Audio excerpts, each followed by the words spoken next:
Hello বন্ধুরা, সবাই কেমন আছো? যে যেখান থেকে আমার ভিডিওটি দেখছো সবাইকে শুভেচ্ছা।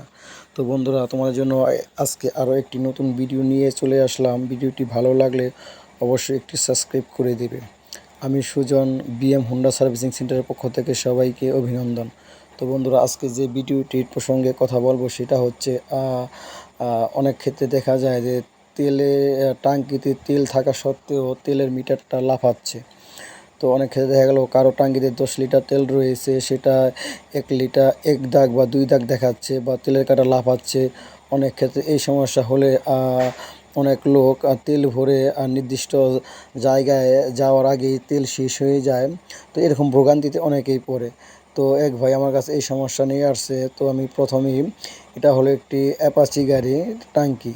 এটায় প্রায় 10 লিটার পরিমাণ তেল ছিল, তারপর তেলের কাটাটা লাফাচ্ছিল। তো সেক্ষেত্রে গাড়িটি নিয়ে আসার পর আমি প্রথমে তেলের ট্যাঙ্কিটি খুলে সেই তেলের মিটার সেন্সর যেটাকে বলে সেটা দেখি, দেখা যাচ্ছে যে জং পড়ে মরিচা পড়ে গেছে, ভালো মতো সেই তেলের মিটারের কাঁটাটা কন্ট্যাক্ট পাচ্ছে না। তো আমি সেটাকে হারপিক যেটা বলে সেই তোমার একটি দাঁতের ব্রাশ নিয়ে সেখানে একটু হারপিক লাগিয়ে ওই জায়গাটা পরিষ্কার করার চেষ্টা করি। তো অনেকক্ষণ সেটাকে পরিষ্কার করার পর এক পর্যায়ে সেটা পরিষ্কার হয়ে যায়। তো পরিষ্কার হয়ে যাওয়ার পর আমি পুনরায় আবার সেই মিটারটি টাঙ্কিতে লাগিয়ে দিই। তো টাঙ্কিতে লাগিয়ে দেওয়ার পর দেখি কি দেখা যাচ্ছে সে আগের মতো কাজ করতেছে। যেমনটা 10টা তেল ছিল, আমি 10টা তেল ভরার পরও সেটা আসলে 8টা বা 10টা তেলের উপরে থাকলে পুরো কাঁটাগুলোই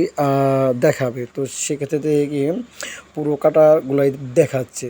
তো বন্ধুরা, তোমাদের এরকম সমস্যা যদি কারো থেকে থাকে, যদি আমার এখানে আসতে চাও আসতে পারো, আর আমার এখানে না আসলেও যে কোনো টেকনিশিয়ানের কাছ থেকে এভাবে করে নেবে, দেখবে কাজটি হয়ে গেছে। তো বন্ধুরা, এরকমটা হলে অনেকেই সেই তেলের মিটারের সেন্সরটা চেঞ্জ করে দেয়। তো বন্ধুরা, আমি বলবো চেঞ্জ করার আগে একবার হলো আমার পদ্ধতিতে ট্রাই করে দেখতে পারো, আশা করি হয়ে যাবে।